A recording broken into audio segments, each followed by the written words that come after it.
Hello. The episode you're about to listen to is part of a multi part series introducing an overview of Japanese history. This is a repeat of one of the original projects the History of Japan podcast was built on, and is intended to serve as an update and supplement to these original works. After 10 years, my hope is to return to this approach and to do it a little bit better given the skills that I have improved in the intervening years. If you haven't been doing so already, you should listen to these episodes sequentially, starting with episode 501. Without any further ado, enjoy the episode.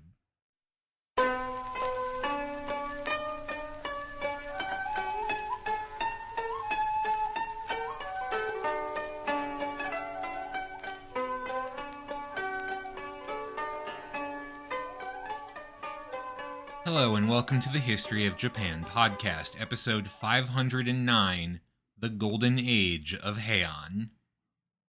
When we last left our narrative of Japanese politics, we had just gotten to the rise of one branch of the Fujiwara family, the Hokke or Northern Fujiwara, to political dominance.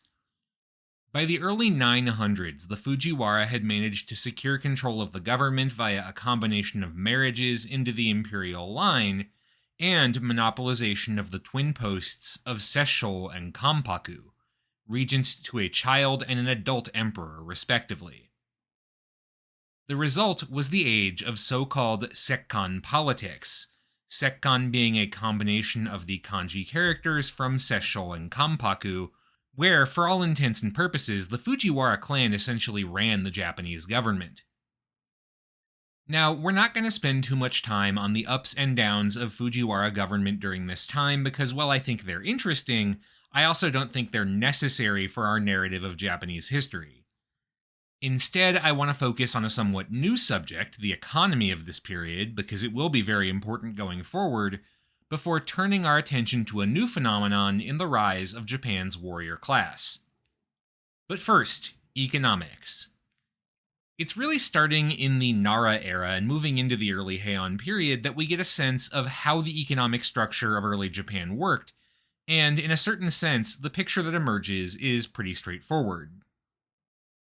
The Taika reforms of 645 and the half-century of Chinese-style laws implemented thereafter set up a pretty simple concept for a primarily agricultural economy. All the land in Japan was the property of the imperial state and of Japan's emperors. That land was leased, in essence, to Japan's farmers, who served as lifetime and perpetual tenants in a manner of speaking. They did not own their farms in the sense we understand it. They could not sell or exchange the land they were on, for example, but they were allotted land based on where they lived and the size of their family, with a quarter hectare per adult male and 1/6 per adult female. That would be about 2,500 square meters or 3,000 square yards per adult male, and about 1,700 square meters or 2,033 square yards for adult females. Lesser allotments were given to children, the elderly, and to slaves. Any land left over after allotting out this land to families was koden, state lands managed by local officials and used for the upkeep of the imperial court and government administration. This state-owned land was cultivated either by corvée labor, essentially farmers paying their taxes by cultivating these lands for the government part-time, or by leasing it out to farmers who had the manpower to work this extra land in exchange for a rent of 1/5 of their production. Finally, farmers could also open up new lands for cultivation in exchange for a confirmation of their tenant rights over it for 3 generations, as well as a substantially reduced rent, essentially the goal here being to incentivize opening up new farmlands to grow the overall state economy and make the country wealthier, this being pretty important in a primarily agricultural economy, since that's really the only way the economy grows unless you can develop more efficient farming techniques. Overall, on paper, the system worked pretty well, but by the late Nara and early Heian periods it began to break down for a pretty simple reason. Lands were supposed to be reallocated every 6 years based on shifting household sizes, but as anyone who's ever been a census worker knows, doing that kind of job of assessing who's been born, who's died, and therefore how this land should shift would not be very easy. It's especially not easy in a pre-information technology, pre-mass literacy era, where families that had lost population and therefore could also lose some of their land also had an active incentive to sabotage you in order to avoid having their land allotments cut. Implementing this census system and doing it every 6 years proved extremely challenging, and as a result, over the course of the 800s, the nature of economic administration began to change. Land redistribution at first slowed and then more or less stopped by the year 900, with households instead being confirmed as perpetual tenants of their current lands. Furthermore, the need to maintain a more stable flow of taxes led to a shift in administrative priority. By the 900s, the government moved away from this whole attempt at managing public lands for taxes, which required an intensive level of bureaucratic management to make sure said taxes were collected effectively, into a more decentralized model. In this approach, power was instead devolved to the provincial level, where the various kokshi or provincial governors were essentially given unchecked authority alongside other bureaucrats appointed from Kyoto, specifically the assistant governors, provincial secretaries, and provincial inspectors, to manage the province and secure a fixed tax revenue based on assessments of the land in the province. So basically, if you were the governor of, say, Tosa province, you would be handed an amount in taxes you were supposed to hit based on the assessed value of the province, and then it was up to you, alongside your fellow bureaucratic appointees, as well as the permanent local administrative staff, to figure out how to hit that number. This new approach gave provincial governors a lot of power over their regional economies, balanced by a check on their authority taken, shockingly enough, from the example of Imperial China. Governors served fixed terms and would rotate out of office afterwards and be dispatched to new provinces should they return to administration at a later date. The idea here was that governors could not stay in the same place long enough to build an independent base of power separate from the imperial court, keeping them from becoming strong enough to threaten central authority. Taxes, by the way, were paid in kind, that is to say, not in cash, because at this point the Japanese economy had yet to convert to currency.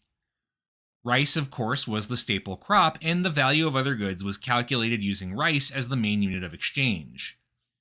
Rice would remain the backbone of the economy and the fundamental measure of value for economics until the downfall of feudalism in Japan in the mid-1800s.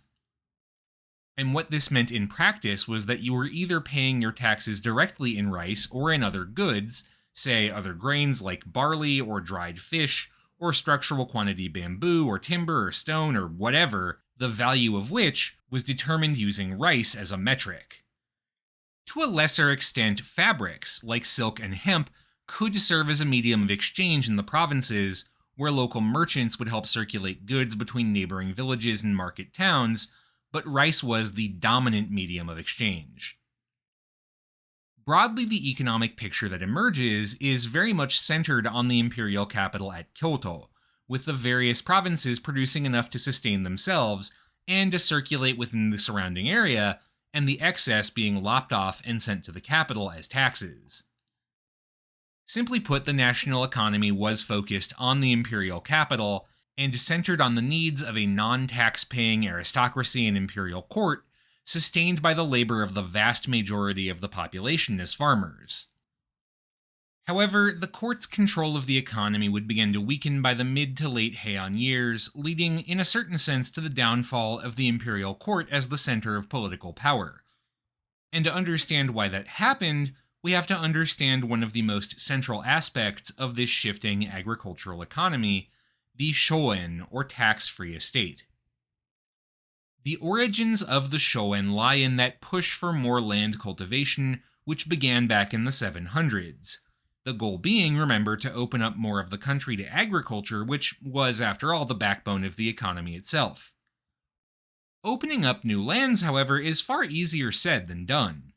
Local labor has to be hired to clear out those forests, they have to deal with bamboo groves, bamboo being notoriously difficult to control at all, given how fast and thick it can shoot up, drain swamps, clear out rocks, and level out ground.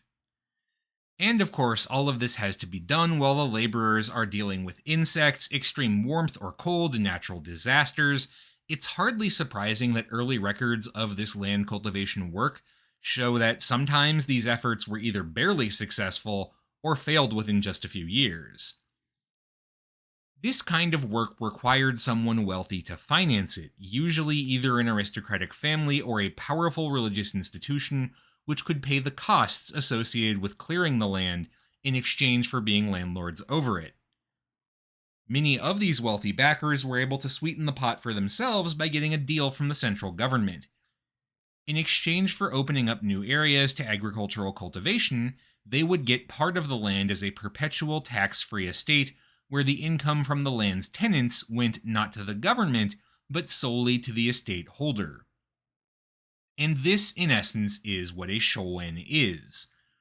And despite the incredible difficulties of clearing land, the system proved very effective at what it was supposed to do, providing a strong economic incentive to open up new areas to cultivation. But the very success here was kind of an issue, because tax-free status for the shoen meant that even as the amount of land under cultivation was growing, government revenues were not growing to match. And as the government continued to expand and the expenses of the court grew to match, that created something of a money crunch for the Heian government. That crunch was made worse by one of the other aspects of the shoen system we haven't discussed yet. There was, you see, one other way to get shoen status besides clearing land for yourself. Lands pledged to the support of a religious institution like a shrine or temple did not pay taxes. The theory was that shrines and temples were taxed, in essence, in the form of their spiritual duties on behalf of the state. Prayers for the safety and success of the throne were their spiritual rent. They thus did not have to pay a physical rent to go along with it. And so long as the land allotted to support shrines and temples was fairly confined, that worked okay. But there were ways to exploit this system as well, and in an age where rapid communication between provinces and the imperial capital was not possible, and where record keeping could be a bit uneven, this was actually pretty easy to do. More than a few local landholders near provincial estates held by shrines or temples cut deals with those religious establishments. They would pay rent to the temple or shrine, and in exchange, said temple or shrine would claim the land as a part of their estate and say it was not subject to taxation. As long as the rent paid to said temple or shrine was less than the taxed amount would have been, this was a pretty good deal if you were a farmer. Really, it was a pretty good deal if you were anyone other than the provincial governor with a target to hit in terms of annual taxes, who had just lost one more source of revenue. And record keeping, in fact, proved one of the main challenges of the shoen system, enabling this whole trickery around religious lands. Given the relocations of the capital in early Japanese history, plus the fact that construction was primarily wood and paper, and thus the archives of state bureaucracy were subject to the occasional fire, plus good old-fashioned human error and loss, it was not uncommon for the paper trail of a given estate to be hard to track down. And in the absence of that paper trail, it became hard to prove exactly what or was not a shoen, or to control the number of shoen estates out there. And that was even more true by the late 900s. By this point, the amount of reclaimable land left within Japan's borders had, even with the expansion of those borders further north during the wars against the Emishi, shrunk to almost nothing. Those looking to expand their income by building new estates had to find other ways to do so. One of the common tricks used in the 900s and 1000s to do this was a process called commendation. Say you're a member of the Fujiwara family who is looking to boost your personal income so you could climb the ranks at court. One way to do this was to send your agents out into the provinces to look for a shoen estate or two that had, shall we say, a dubious paper trail behind it, and offer them a bargain. In exchange for a fixed income from that estate, you would offer your patronage to the owner, confirming them as manager of the estate lands and protecting them from any challenges from the provincial governor to their tax-free status. For example, take Kanokogi Shoen, a tax-free estate in what was then the Akita district of Higo province, Now it's more or less the northern part of Kumamoto City in Kumamoto Prefecture on the northern part of the island of Kyushu. The lands of this estate were cleared by the order of a Buddhist acolyte named Jusho in the early 1000s. But within a few generations, his descendant, Takakata, started to feel like he was in danger of losing his tax-free status. And so when Fujiwara Sanemasa, a mid-ranking member of the northern Fujiwara family, reached out to him in 1086 with an offer to protect the estate, he took it, commending the estate to Sanemasa in exchange for that protection. And by the way, these commendation chains could go pretty far. So, for example, Fujiwara no Sanemasa's descendants lost much of their political influence at court and had to cut another commendation deal for Kanokogi Shoen as a result, commending it to the imperial princess Kayanoin in exchange for a cut of the profits. Kayanoin's share in turn was eventually passed on to a powerful temple, Ninnaji. This sort of approach was not just used to protect existing shoen. There are records of new shoen being carved out of existing public lands, in other words, the territory used to cover the expenses of the court and government, using the influence of powerful protectors at court, usually, though not always, members of the Fujiwara family, to provide legal cover. In essence, the power of the Fujiwara by this time was such that they could simply get away with doing blatantly illegal things, like adding estates to public lands that weren't there before, and relying on their familial wealth and connection to get away with it. And the hell of it is, it pretty much worked. There were attempts by more independent-minded emperors to stop this practice as early as 902, when the Dajokan, or Supreme Council of State, briefly banned the creation of new shoen during a short interval when it was not controlled by the northern Fujiwara. But that attempt was handily ignored going forward. There was simply too much wealth on the table, and it was pretty hard to force estate proprietors to pay taxes, particularly when they had the backing of the Fujiwara or a powerful temple or shrine. I mean, what were you gonna do? Mobilize an army to go occupy the estate? That could well end up costing more than the revenue you'd gain, and possibly wouldn't even work then, and in doing so, a provincial governor could alienate someone with a lot of power at court who could help or hinder their career going forward. Similar attempts to ban new shoen were put into place in 985, 1040, and 1056, but all ultimately failed to accomplish much of note. The last big attempt to rein in the shoen was made by Emperor Go-Sanjo, one of very few Heian period emperors who did not have a Fujiwara mother, and thus did not align himself closely to that family. In 1069, Go-Sanjo declared all shoen estates created after 1045 invalid, and demanded all others submit documentation of their tax-free status to a new government office created to manage the issue. However, shoen estate holders dragged their feet on compliance until Go-Sanjo's death in 1073. And as we'll see next week, future members of the imperial family would abandon attempts to rein in the shoen system, instead adopting the time-honored political strategy known as, if you can't beat 'em, join 'em. In other words, they would set about trying to sustain the income of the imperial house not by defending public lands, but by carving out shoen estates of their own from those public lands. And as a result, by the year 1100, the shoen system had become the focal point of a fierce economic competition for control of land and therefore profits between three groups. First, wealthy peasants and other local power holders, who within the bounds of a given shoen were, in the time-honored human tradition, trying to avoid paying taxes to their nominal overlords as much as they could. Death and taxes may be the two universal human constants, but I would argue that tax cheats are a close third. Second were provincial governors, desperate to stop the advance of the shoen for two reasons. First, of course, was actually doing their jobs. They had to draw tax income from public lands to meet their taxation quotas, and the extent to which they were successful would have a big impact on their careers going forward. Second, and less public-mindedly, far more of a provincial governor's income came not from their salary, but from taxes, and in particular collecting more taxes than were owed, forwarding what was needed to Kyoto, and pocketing the rest. Bureaucratic corruption may be a close fourth constant, actually, as well. And then finally, there were the great houses and religious institutions of the court, fighting to protect their shoen holdings and to expand them. The various sides were not always in conflict. For example, canny provincial governors could work out deals with powerful shoen holders, whereby lands were not officially converted into shoen, but in exchange, the person or institution with the claim to those lands got a tax break, essentially owing less than what they normally would. Of course, deals like that were only good while a governor was in office. When they left, time to cut a new deal.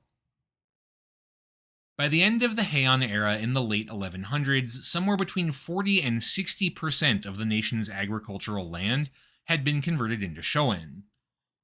This, of course, made little difference if you were a farmer. You still paid taxes either way, it just depended who you paid them to. But for the nation's finances as a whole, the shoen system became a big problem, and it would remain one for the next couple of centuries. We are not done with the shoen yet. But we are going to turn our attention to the other subject of today's episode, the rise of the warrior class. As we covered a few episodes back, the origin of the samurai, as they came to be known, lay in the wars against the Amishi aboriginals of northern Honshu, which took place during the very early years of the Heian era. The conscript levies of the imperial state proved insufficient against the hit-and-run tactics of the Amishi, and so a series of reforms abolished the old conscription model and began to set up more permanent territorial warriors stationed in the provinces, especially in the still somewhat untamed east, to pacify the region. The process here was very ad hoc. There's not a single law or policy one can point to as establishing the samurai class specifically. Instead, provincial governors, realizing the need for armed forces to protect their territory against bandits, emishi raids, and other threats to the peace, increasingly came to commission professional fighters as a part of their entourages when they took up office in the provinces. Potential fighters were recruited with a variety of incentives, including steady income or land grants, in exchange for professional military services. Most of those who took up the call to become warriors were from what we might call the Heian middle class. Not middle class in the sense we'd use it today, but the middle to lower aristocracy of the capital city at Kyoto. These were families that were technically aristocratic, but not particularly high-ranking and lacking in connection. They could not really hope to climb the ladder of government administration as a result. So a career as a provincial warrior, while it meant leaving behind the best developed part of the country for the frontier, was economically a good option. Other warriors came from the local elite of the provinces. If you were a wealthy provincial, but lacked the aristocratic background for politics in Kyoto, taking some family wealth and investing it into a spare son as a professional warrior was another way to boost the social prestige of your family. The other source of warriors, and especially elite politically well-connected ones, was from branches of the imperial house. We've covered this before already, but one of the issues with a system that endorses polygamy, allowing men to have multiple female partners, is the sheer number of children you end up with. Which is great in terms of making sure there's always an heir and a spare and another spare and a few more spares floating around, but it can get messy real quick. After all, you need to find something for all those kids to do, and in the case of the imperial family, you have to worry about some obscure cousin or whatever getting it into their head they'd make a far better emperor than you, or being seized on by opportunistic politicians looking to prop up a figurehead emperor of their own. So every so often, you gotta prune the family tree, removing branches from the imperial line to keep things from getting too complicated, or in some cases, removing branches from the imperial line to keep troublemaking branches of the imperial family away from the throne, if you're a northern Fujiwara aristocrat. One of the distinctive things about the imperial family is that legally, even today, members of the family do not have a surname. Thus, when they left the imperial family, they had to be granted one.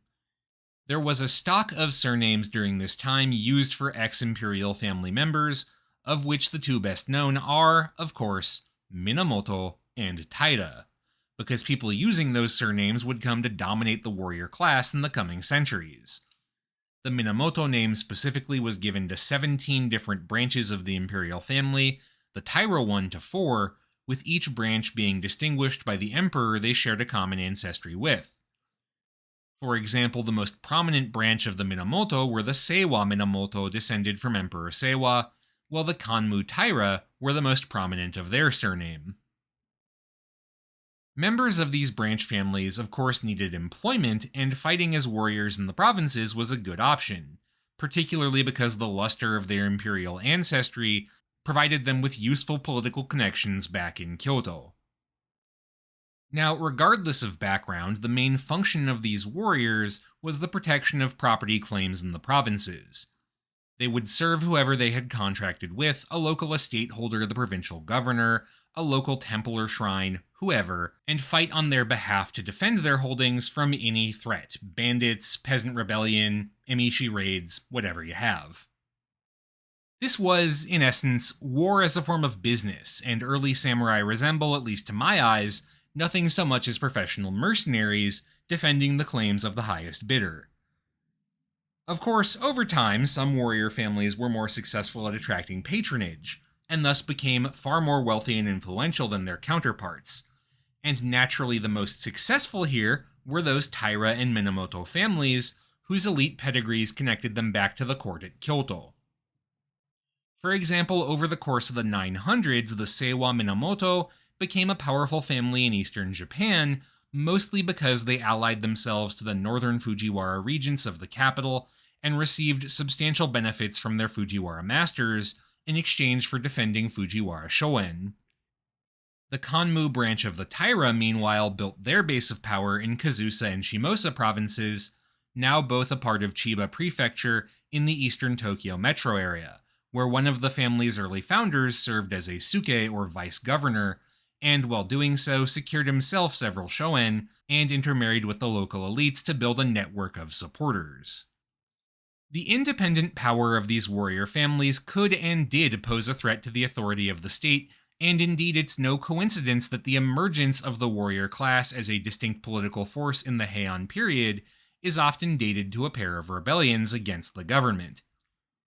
The most famous of these is of course the rebellion of Taira no Masakado, one of many members of the Taira family who had by the 930s made their home in what's now the greater Tokyo metro area, specifically what's now Chiba and Ibaraki prefectures. Masakado first emerges onto the historical stage in the 930s when the Taira base of power in the east was racked by a series of disputes between provincial governors, looking to collect taxes, and shoen estate holders, looking to avoid them. Masakado was an advocate for the estate holders, unsurprising given that many of them were either his relatives or political allies. In 935, this tax dispute turned violent, resulting in skirmishes between bands of Masakado's followers, provincial warriors who had pledged themselves to him, or conscripted men from Taira-held shoen, and the forces of the provincial government. However, this skirmish provoked little response from the court in Kyoto. Fighting of this kind was not uncommon in the rough-and-tumble country of the East, and so Masakado received little more than a slap on the wrist. And apparently that emboldened him further because in 939 Masakado gathered his allies and proclaimed himself the Shinno, or new emperor, of the 8 provinces of the Kanto Plains in what's now Tokyo. He began appointing new officers to fill out a government and wrote the Fujiwara regent in Kyoto at the time, Fujiwara no Tadahira, asking to be recognized in his new control of the East, and promising in essence an alliance between the Fujiwara and his branch of the Taira to divide and rule Japan. That offer, unsurprisingly, was not accepted.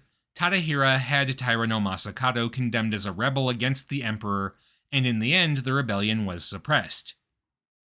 Importantly, however, it was not suppressed by an army marshaled by the Kyoto government, but by other warriors. Fujiwara no Tadahira publicly proclaimed there would be substantial rewards for anyone who brought Masakado to justice, and so it was Masakado's own cousin, Taira no Satomori, who, alongside an envoy from Kyoto, succeeded in hunting down and killing Masakado. Now, Masakado's rebellion is interesting for a few reasons. First, it has some great spooky ghost stories associated with it. Supposedly his severed head was taken to Kyoto, but flew off mysteriously under its own power, possibly because Masakado's daughter, Takayasha, was rumored to be a necromancer, to return to what's now Tokyo to be buried by the locals. The site of his grave has all sorts of fun ghost stories associated with it. More importantly for us, though, Masakado's rebellion marked the emergence of the warrior class as an element capable of challenging the central government, and this was not the last time that was going to happen by any margin. It's also important to note that what brought Masakado down was, in the end, the intervention of other samurai, not a government army, but another private force that had been raised to deal with him. In other words, the only thing that could control a renegade samurai was other samurai. To be fair, it's not like the government had no independent military capacity. While Masakado's rebellion was going on, a separate anti-government faction, led by a renegade member of the northern Fujiwara no Sumitomo, was making waves in Kyushu. Sumitomo had forged an alliance between his followers and the pirate clans that dominated Japan's inland sea to seize control of a part of Kyushu simultaneously with Masakado's rebellion. And unlike Masakado, Fujiwara no Sumitomo was defeated by a central government army marshaled by the Kyoto government to deal with him, not by local warriors enticed by a promise of reward. Still, government forces were proving unable to bring anything approaching permanent peace or stability, particularly in the eastern part of the country, where warrior power was at its strongest. Government control over the east was always pretty loose, and that fact, combined with the number of samurai off in the eastern provinces, made things a little unstable. One government official in Shimosa province in 950 lamented that, quote, lawless bands rage everywhere in the eastern provinces, looting and inflicting injury, so that there is no peace day or night. And rebellions or lawless behavior by members of the warrior class would remain an issue throughout the remainder of the Heian period. The independent power of the warrior class made it consistently difficult for central authorities to exercise any meaningful control over them, at least not without bringing in other warriors, who were not, unsurprisingly, not very altruistic about this and always wanted something in return. The East in particular would be a site of continuous unrest, which we are not going to have time to cover in full because, oh my god, some of the tangled webs get complicated and wrapped up especially in the northern provinces with the ongoing attempts to subdue the Emishi. The webs of alliance and counter-alliance were further entangled with the addition of relationships with local governors and the Kyoto government. Independent military families, of course, had their own alliances and allegiances with each other as well, or with more powerful families. Indeed, the power of warrior families was largely contingent on their ability to call together allies, as the expense of equipping an early samurai, the armor, horses, bow and arrows, at the time the foremost samurai weapon, and the years of training to use them all together, meant that even the wealthiest families couldn't afford more than a few dozen followers. They could poke things out with a few hundred conscripts from their estates, but even so, the numbers were pretty small. It was only when these families joined together to form armies in the hundreds or thousands that they became truly dangerous. Broadly, what we're dealing with here is the emerging independent power base of Japan's warriors, and the growing threat it presents to the authority of the government. That threat was, at this point, still nascent, but it was growing. And before long, we'll see just how much of a threat emergent warrior power will be. But that is a subject for next time. That's all for this week. Thank you very much for listening. Just a quick heads up before we sign off. Next week is American Thanksgiving, so there will be no new episode. I'll see you all in 2 weeks' time. This show is a part of the Facing Backward podcast network. You can find out more about this show and our other shows at facingbackward.com, and you can support the network at patreon.com/facingbackward. Special thanks to those who have given at our shoutout tier: Jan Leonard, Stephen Elkins, Martin Oliveira, Clark Canning, Ian Kellett, Matt Haynes, Jackie Frostocker, Monkey Sack, Alayla McCulloch, Karen Murphy, Peter Wales, Robert Prine, William, Arno, Jonas Brandis, Nicholas Kroll, Jerry Spinrad, Jared Stevens, Jeffrey Dwork, Stefan Hrushka, Joshua Kane, Robbie and Kat, Jacob Key, Aaron Finkbeiner, and Anonymous Anna's Hummingbird, Mark Sai, Gil, Leslie Ikuta, Trash Taste Enjoyer, Harrison Reese, Robbie Martin McAvoy, Inoue Enryo's Ghostbusters, NihongoKaizen.com, Shimao Toshio's History of Japonesia podcast, A House is a Perfectly Cromulent Mascot, The Fish I Catch Are Rhodes Scholars compared to Samuel Alito, Schmuck, and Everything Changed When the Fire Nation Attacked. Thanks again for listening, and again I'll see you in 2 weeks' time for the Rise of the Warrior Class.